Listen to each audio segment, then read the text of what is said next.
Maayong hapon, gikan sa Solar News Channel Manila. Ako si Medyo Antigua Makapagal.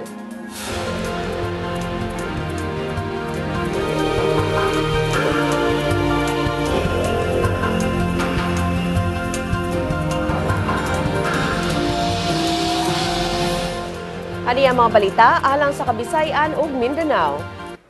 Gipapuy-an na ang mga bunkhouses sa Leyte. Mutigom ang United Nations og dili mominos sa $800 million aron makabarog pagbalik ang Kabisayan.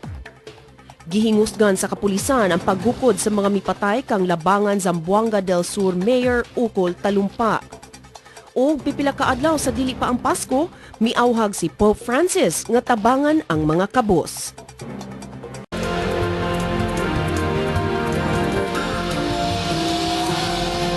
Gihingusgan na sa mga otoridad ang paggukod sa mga mipatay ni labangan Zamboanga del Sur Mayor Ukol Talumpa ug laing tulo ka tawo.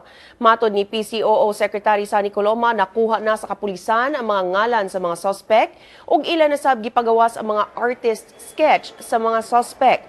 Patay sila si Talumpa, iyang asawa ug ang iyang pag-umangkon. Lakip na ang usa ka masuso human sila gipusil sa NAIA Terminal 3 ni adtong Biyernes. Gihugtan na sab ang seguridad sa mga pantalan, airport ug ubang mga dapit diin magtapok ang mga tawo alang sa Pasko. Gilubong na ni atong Sabado ang lawas ni Mayor Ukol Talumpa sa labangan Zamboanga del Sur. Samtang laing pagpamusil ngadto sa balay sa kanhing mayor sa labangan, gitutukan karon sa kapulisan ug kasundaluhan sa rehiyon. Si Jong John sa detalye. Jong? Mencho, pinagi sa Muslim rights, gilubong niya itong Sabado ang lawas ni Labangan Mayor Ukol Talumpa sa barangay Lower Sangan sa Labangan. Si Talumpa gipusilog namatay niya itong Biyernes sa Udto sa Ninoy Aquino International Airport Terminal 3. Lakip sa mga namatay, ang asawa ni Talumpa nga si Leia, pag-umangkon nga si Salipudin. Patay sab ang 18 kabulan nga masuso nga si Philip Yusesta. Libuan ka mga paryente sa mga Talumpa ang mitambong sa lubong, lakip na ang supporters o political leaders sa pagpangulo o gipanguluhan ni Zamboanga del Sur Governor Antonio Cirilles.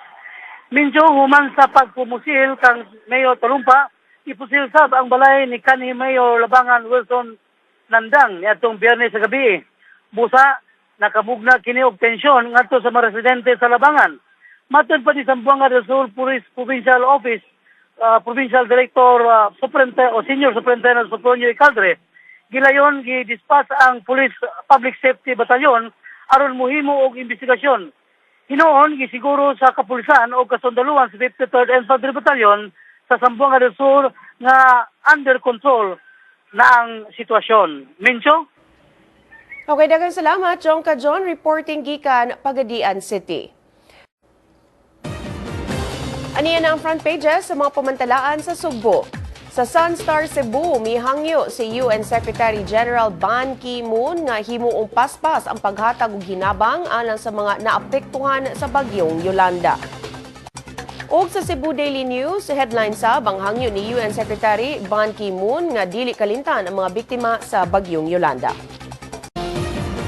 Atong sayro ng front pages sa mga pamantalaan sa Mindanao. Sa Sunstar Davao, may pahimangno si Davao City Mayor Rodrigo Duterte ngadto sa mga rice traders nga hunungon na ang smuggling.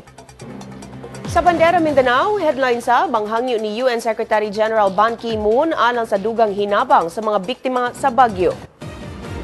Sa Mindanao Daily Northern Mindanao, gilusad ang 11 Panlimbatuhan Festival sa Valencia City, Bukidnon. Sa Mindanao Daily Western Mindanao, gihingusgan sa Zamboanga City Police ang ilang kampanya batok sa mga hubog nga driver. Sa Mindanao Daily Caraga, gibasura sa korte ang kasong perjury nga gisangat ni Surigao del Norte Representative Francisco Matugas batok sa usa ka anti-corruption group. Ug sa Mindanao Daily Davao, may protesta ang Davao Media batok sa kamatayon sa mga magsisibya nga si Tata Butalid. Kung bot ninyo matanaw pag-usab ang episode karon sa Solar News Cebuano, i-like ang among Facebook page, Solar News Cebuano. Bisitahi sab ang among website, www.solarnews.ph. Alang sa inyong mga sugyot o komentaryo, mahimo sa ninyo kining email sa solarnewscebuano@solartv.ph. Ug mo kadto ang Solar News Cebuano hangtod ug mapuhon, ako si Menchu Antigua Macapagal. Daghang salamat ug pag-amping Kabisayan ug Mindanao.